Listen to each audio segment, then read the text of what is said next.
Bonsoir à toutes et à tous. Merci de toujours prendre le rendez-vous pour vous informer. Tout de suite, les titres du journal. Le rendez-vous hebdomadaire du Conseil des ministres s'est tenu ce jour sous la présidence effective du chef de l'État, chef du gouvernement et président de la République, Patrice Talon. Au cours de ce conclave gouvernemental, plusieurs points ont été abordés et d'importantes décisions ont été prises. Vous suivrez en début de cette édition le point de la séance faite par le porte-parole du gouvernement, Wilfrid Léandre Ngwedji. Le directeur général de l'agence pénitentiaire du Bénin a procédé ce mardi 28 mars 2023 à la nomination de 10 officiers de police républicaine au poste de régisseur des établissements pénitentiaires. Les dites nominations interviennent dans un contexte de suspicion de laisser aller dans certains établissements pénitentiaires. Plus de détails dans ce 19h. La tomate est l'une des denrées de première nécessité au Bénin. Connue pour attaquer les mauvaises graisses, elle contribue à une meilleure assimilation du fer et du calcium. À suivre dans un instant un reportage qui nous emmène à la découverte de ce fruit.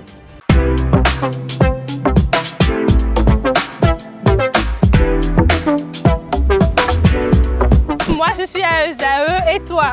Moi, je suis en administration des finances à ESAE. Moi, je suis en diplomatie et relations internationales à ESAE. Moi, je suis en journalisme à ESAE. Émission ici, c'est ESAE. Moi, je suis en communication marketing à ESAE. Moi, je suis en droit à ESAE. Moi, je suis en gestion des ressources humaines à ESAE. Moi, je suis en gestion des marchés publics à ESAE. Moi, je suis en administration du travail et de la sécurité sociale à ESAE. Moi, je suis en sciences économiques à ESAE. Moi, je suis en banque finance à ESAE. Moi, je suis en administration générale à ESAE.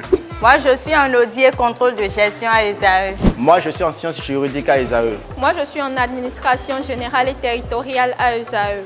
Moi, je suis en transport logistique à ESAE. Moi, je suis en gestion des projets à ESAE. Rejoignez-moi, c'est la meilleure université. Nous sommes à ESAE. Rejoignez-nous.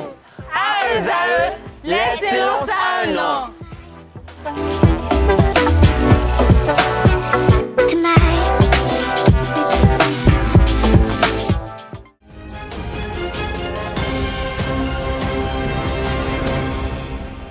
À nouveau, bonsoir. Merci de nous préférer pour vous informer. La session hebdomadaire du Conseil des ministres s'est tenue ce mercredi 29 mars 2023 sous la présidence effective du chef de l'État, chef du gouvernement, président de la République, Patrice Talon. Au cours de ce conclave gouvernemental, plusieurs points ont été abordés et d'importantes décisions ont été prises. À ce propos, je vous invite à suivre le porte-parole du gouvernement, Wilfrid Léandre Ngwedji, pour plus de détails. Au titre des mesures normatives, adoption des décrets d'application de la loi numéro 2022-38 du 3 janvier 2023 fixant le régime des zones économiques spéciales en République du Bénin. La dite loi a réorganisé le régime de ces zones économiques spéciales implantées dans notre pays. L'objectif poursuivi est de les rendre plus compétitives, attractives et pourvoyeuses d'emplois. Les textes d'application qui s'ensuivent participent de leur meilleure structuration et encadrement ainsi que des conditions d'éligibilité. Ils apportent également des réponses sur les avantages ou exonérations accordées en précisant les facilités qu'offrent l'État et les organes d'administration créés à cet effet. Il s'agit des décrets portant création, attribution, organisation et fonctionnement du comité d'agrément au sein des zones économiques spéciales, attribution, organisation et fonctionnement de l'autorité administrative des zones économiques spéciales, dispositions spéciales de simplification des formalités et procédures administratives dans les zones économiques spéciales, attribution, organisation et fonctionnement de l'autorité de régulation de la zone économique spéciale de Golo-Djigbe, puis des décrets fixant les conditions générales d'exercice des activités dans les zones économiques spéciales, la liste des différentes infrastructures, commodités et services publics à mettre en place par l'État au profit des zones économiques spéciales. Les ministres concernés en assureront l'application diligente. Sous cette même rubrique, le Conseil a adopté le décret portant reconnaissance d'utilité publique de 3 organisations non gouvernementales exerçant au Bénin. Au titre des communications. En point 1, adoption de la stratégie nationale d'inclusion financière. Cette stratégie vise à corriger les défaillances du marché et à éliminer les barrières non marchandes freinant l'accès aux services financiers. Élaborée pour la période 2023-2027, elle constitue une réponse du gouvernement pour prendre en compte la population exclue du système financier formel. Ce faisant, il entend réduire davantage le niveau de la pauvreté et de la vulnérabilité, conformément aux orientations de son deuxième programme d'action relative à l'accélération de la croissance économique et sociale. Aussi, la vision de la stratégie est telle qu'à l'horizon 2027. Citation. Les populations béninoises bénéficient d'une éducation financière et ont un accès sécurisé aux produits et services financiers adaptés dans un cadre légal et réglementaire adéquat. Fin de citation. Pour y parvenir, il est décidé de la décliner en 3 orientations stratégiques et en 3 programmes relatifs au renforcement du cadre institutionnel, légal et réglementaire, au développement et à l'amélioration de l'offre des produits et services financiers et à la promotion de l'éducation financière. La mise en œuvre du plan d'action, dont le financement sera assuré aussi bien par le budget national que par des partenaires techniques et financiers, PTF, est portée subséquemment par les structures de l'administration publique, les structures du secteur privé ainsi que les PTF et les institutions sous-régionales. Un dispositif de coordination, de suivi et d'évaluation de la stratégie est mis en place. Les ministres concernés veilleront à sa bonne exécution. En point 2, concession du stade de l'amitié Général Mathieu Kérékou de Cotonou à la Caisse nationale de sécurité sociale CNSS, puis recrutement d'un gestionnaire délégué et d'une entreprise pour la réalisation de travaux confortatifs. Cette mise en concession est conforme à l'option du gouvernement de concéder les infrastructures sportives aux grandes sociétés propriétaires de clubs et fait suite à la demande de la CNSS de disposer du dit stade pour les activités de son club professionnel, l'association sportive Cotonou Omnisport. L'offre de la CNSS est, par ailleurs, source de garantie d'une bonne gestion ainsi que de la modernisation et de la mise en conformité de l'ouvrage avec les standards internationaux.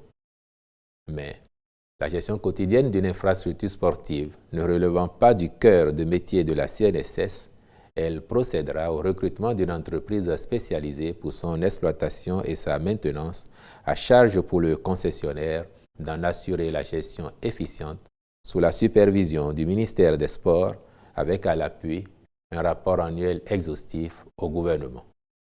Par ailleurs, en plus de la réhabilitation du stade déjà effectué par le gouvernement, quelques travaux confortatifs devront être réalisés. Il s'agit principalement de la construction d'un terrain annexe de football en gazon synthétique, d'une piste d'athlétisme de 8 couloirs, des aires de jeu de basketball, handball et volleyball, des terrains de tennis et d'une piscine olympique pour remplacer les aires de jeu démolies dans le cadre des travaux de construction de la galerie commerciale de Kouhounou. Le Conseil a donc marqué son approbation pour la signature d'une nouvelle convention de concession avec la CNSS en remplacement de celle relative au stade René Pleven. Au chapitre des rencontres et manifestations internationales, il a été autorisé l'organisation à Cotonou du 9 au 12 mai 2023 de la 47e Assemblée générale de la Commission permanente des chambres consulaires africaines et francophones. Enfin, au chapitre des mesures individuelles, les nominations suivantes ont été prononcées. Au ministère de la Justice et de la Législation, après avis du Conseil supérieur de la magistrature, à la Chancellerie, Direction de la protection juridique et judiciaire de l'enfant, M. Francis Enayon Bodjrenou. Direction des affaires civiles et des sceaux, M. Lié Norbert Dadjo. Dans les juridictions, Cour spéciale des affaires foncières, Chambre des appels, Conseiller, M. Nouroudine Malik Bakari. Chambre de première instance. Président, M. Gbedode Jules Rogatien Glagladji. Juge, Mesdames et Messieurs, Ablawa Nadej Nassara, Gbesosu Sessi Erika Marie-Aimée Singbe, Babatunde Parfait Adoun, Roland Kossi Agossou, Aboudou Razak Bello, Cour d'appel de Cotonou. Conseiller, M. Jerry Ronald Adokwe Akwesson, Cour d'appel d'Abomey. Conseiller, M. Benoît Cyprien Chibozo, Tribunal de première instance de première classe de Cotonou. Président du tribunal, cumulativement avec ses fonctions de conseiller à la Chambre des appels de la Cour de répression des infractions économiques et du terrorisme, M. Angelos Vinawagbe Togbe. Deuxième substitut du procureur de la République, M. Herbert Solevo. Troisième substitut du procureur de la République, M. Yadelin Justin Seglet. Tribunal de première instance de première classe de Porto Novo. Juge du deuxième cabinet d'instruction, M. Marius Hundi. Juge du troisième cabinet d'instruction, Mme Lehechia Christelle Jesouillon Lagbenou. Deuxième substitut du procureur de la République, M. Djohodo Gbenanto Mikonu Nyansonu. Tribunal de première instance de première classe de Parakou. Président, M. Bachirou Assouma Amadou. Procureur de la République, M. Jacques Fiacre Azalou Tokpassi. Premier substitut du procureur de la République, Mme Diakounidie Gisela Muriel Kouagou. Deuxième substitut du procureur de la République, M. Willis Jules Dou. Troisième substitut du procureur de la République, M. Ganiou Bodi. Tribunal de première instance de deuxième classe de Kandi. Procureur de la République, M. Abile Gédéon Adjiboye. Tribunal de première instance de deuxième classe de Pobé. Président, M. Dossa Justin Agassouno. Procureur de la République, M. Sosa Alain David Amoussou. Au ministère du Cadre de vie et du Développement durable. Directeur général de l'Agence de réhabilitation de la cité historique d'Abomey, M. Joseph Ahanzo. Directeur général de l'Agence de réhabilitation de la ville de Porto Novo, M. Djima Emmanuel Zossou. Je vous remercie. Je l'annonce au sommaire de cette édition, le directeur général de l'agence pénitentiaire du Bénin, François Rompé, a procédé ce mardi 28 mars 2023 à la nomination de plusieurs officiers de police républicaine au poste de régisseur des établissements pénitentiaires. Les dites nominations prononcées à travers une note de service interviennent dans un contexte de suspicion de laisser-aller dans certains établissements pénitentiaires. Ils sont au total 10 officiers de police qui ont été nommés dans les fonctions de régisseurs des prisons et maisons d'arrêt. Les nouveaux régisseurs nommés doivent impérativement prendre service au plus tard le jeudi 30 mars prochain.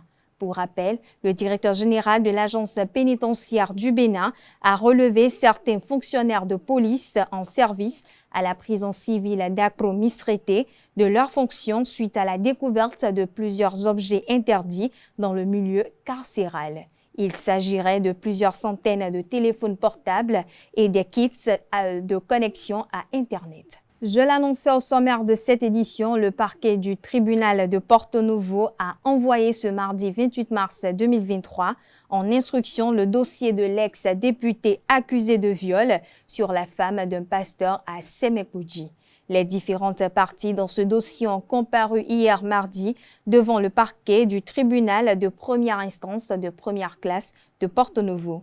À l'éclatement de cette affaire d'agression sexuelle présumée en octobre 2022, les parties ont été entendues par le parquet du tribunal de première instance de Porto Novo. À l'occasion, la victime présumée a donné sa version des faits. Le député accusé s'est défendu d'avoir posé un acte répréhensible, a nié les accusations de viol et de tentative d'achat de silence. À la nouvelle comparution devant le parquet du tribunal de première instance de Porto Novo, les parties ont été appelées à fournir leurs preuves. Selon une source proche du dossier, la présumée victime et son mari ont fourni au parquet des copies d'audio et des transcriptions par voie d'huissier. L'ancien député et son co-accusé ont eux aussi fait part au procureur des preuves. Après consultation des différents éléments mis à la disposition du procureur, le dossier a été renvoyé devant un juge d'instruction. Les parties sont donc attendues pour leur nouvelle audience le 14 juin prochain. La 6e édition du dialogue interreligieux démarré ce lundi 27 mars 2023 dans plusieurs pays a connu son épilogue hier mardi 28 mars 2023. Les participants béninois ont échangé pendant ce colloque autour de la protection de l'environnement. Au cours de cette assise, le professeur David Kofi Aza, prêtre de Fa, a représenté les religions endogènes. Il a apprécié l'initiative et a exposé ses recommandations pour un environnement durable, suivant un extrait de son argumentaire au micro de Aneldo. C'est une journée consacrée au changement climatique, donc au développement durable, et qui réunit les acteurs des religions, de toutes les confessions religieuses. Donc, c'est également à ces occasions-là qu'on profite pour échanger et toujours dans le sens de dialogue interreligieux. Donc, toutes les religions, les confessions religieuses sont représentées. C'est également le moment pour nous de faire des doléances pour ces genres de rencontres à l'avenir, parce que vous savez, nous avons remarqué une très belle journée, bien organisée et tout, mais depuis la base, il n'y a que 3 grandes confessions religieuses qui soient représentées à travers le christianisme, le judaïsme et l'islam. Mais on ne retrouve pas les logos des religions endogènes et surtout les religions africaines. Donc nous sommes dit c'est le moment de nous unir davantage pour que notre logo soit pris en compte dans ces genres de rencontres à l'avenir. Mais globalement, nous avons fait des propositions conséquentes, des propositions bonnes. Il y a eu une très bonne réflexion et nous sommes convaincus que les dirigeants, les institutions à divers niveaux prendront en compte ces recommandations-là afin que nous puissions contribuer à renverser cette tendance-là planétaire qui menace tout le monde. À travers les propositions issues des religions endogènes, nous avons recommandé à ce qu'il y ait une institutionnalisation ou un partenariat entre les régions endogènes et les institutions de l'État dans le cadre de la promotion et également du renforcement des forêts sacrées. Il faudrait que ces forêts sacrées-là soient classées et également entretenues. Et nous avons demandé à ce que l'initiative de délimiter des périmètres et de les consacrer afin de préserver l'écosystème et l'écotourisme soit également remis sur tapis. Et nous avons également recommandé que le rituel saisonnier qui permettait d'empêcher pendant une période bien déterminée les pêches au niveau de nos eaux, au niveau de nos lacs et lagunes, que cela reprenne afin de permettre aux poissons de se reproduire avant qu'on ne les pêche. Sinon, la pêche de façon continue sème beaucoup de ruptures. Donc nous avons fait cette proposition-là et également demandé à ce qu'il soit mis en place un cadre d'échange et également de renforcement de la capacité des acteurs des cultes endogènes, surtout en matière d'environnement et de développement durable. Donc ces propositions ont été prises en compte dans le rapport général. Nous sommes satisfaits, nous sommes convaincus que ça fera écho favorable. On parle société dans cette édition. La calligraphie est l'art de bien former les caractères d'écriture manuscrite. Au Bénin, cet art est adopté par de nombreuses personnes qui en font un métier, comme le cas de Berna Mendoïde. Aussi facile qu'elle peut paraître, ce métier n'est pas si simple à exercer. Il faut, en amont, avoir un certain nombre de qualités et de capacités et plus que tout, il faut un certain niveau intellectuel.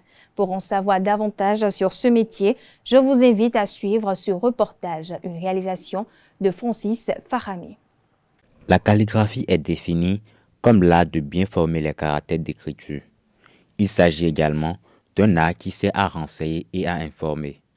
Dans plusieurs cas, on fait appel au service des calligraphes pour plusieurs prestations. Indiquer la position de sa boutique, aussi montrer les produits qu'il offre, que le client offre à la population. Vente de crédit, et factures, SBE, photocopie. La calligraphie est un procédé bien simple. Ici à Segbeya, les calligraphes la qualifient comme très simple et relevant du génie du calligraphe. Je prends mon pinceau, je mets dans l'encre ou bien je mets dans la peinture et je pose. J'ai déjà fait des traits et j'écris. Vous voyez, donc j'écris tout ce que je veux. Donc ainsi de suite. Vous voyez, donc suivant ces traits-là. Une fois fini, j'efface les traits. Je mets au soleil, ça se sèche, c'est fini et je livre. Mais la maîtrise de cet art a un coût. C'est avec 100 000, je vais te former. Sans frais de libération de diplôme, frais de formation, 100 000. Ne deviens pas calligraphe qui veut. Il faut en amont remplir quelques conditions. D'abord, tu dois avoir un niveau. Chez moi maintenant là, moi je fais juste en premier. Si bien que si tu fais juste jusqu'au 6e, 6e, 5e, tu viens ici là. Avec le niveau, le peu de niveau que moi j'ai là, je peux te former. Chez d'autres collègues là, si il y a certains collègues là, eux ils n'ont pas de niveau, ils ont juste le niveau de 5e, 6e là. Eux ils ne peuvent pas former celui qui a le niveau 6e est venu chez eux. Mais dans ce domaine, la durée de la formation varie selon le niveau intellectuel de l'apprenti calligraphe et aussi du formateur. Si tu veux te faire former, bon, si tu as de niveau, en 2 ans, je peux te former.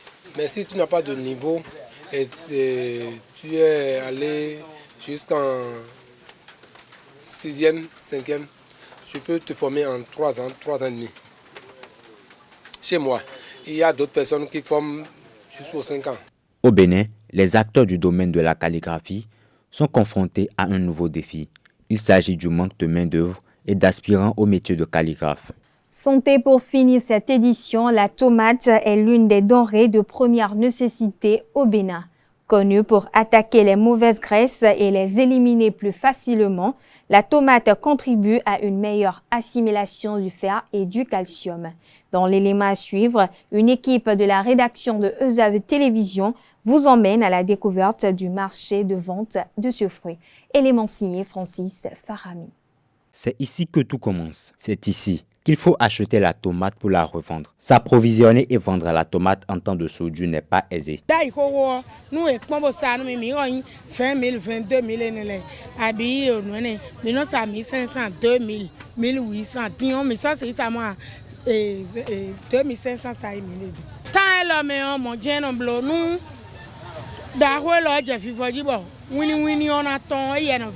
Dans certains cas, les vendeuses n'ont pas l'opportunité d'écouler tout leur stock de tomates. Elles arrivent à sauver une partie à l'occasion en les vendant aux restaurateurs.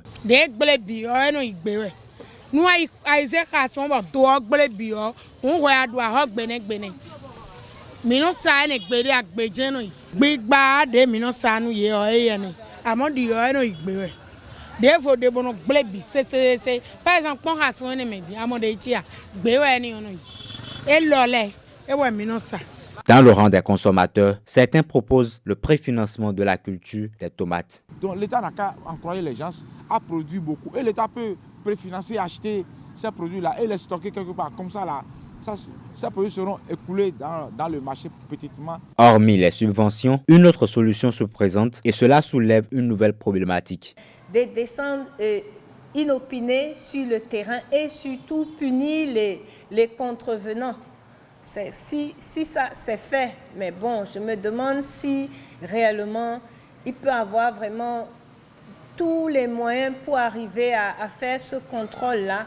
Peut-être si le contrôle est fait dans est-ce qu'on peut arriver à faire ce contrôle dans le grand marché à Dantopa, dans les marchés et tout. Je crois que c'est un problème d'organisation. Comme le secteur de la tomate, d'autres secteurs également sont touchés par la hausse du prix des denrées de première nécessité au Bénin. Voilà, chers internautes, ainsi prend fin cette édition. Merci de l'avoir suivi. À très bientôt pour le même plaisir.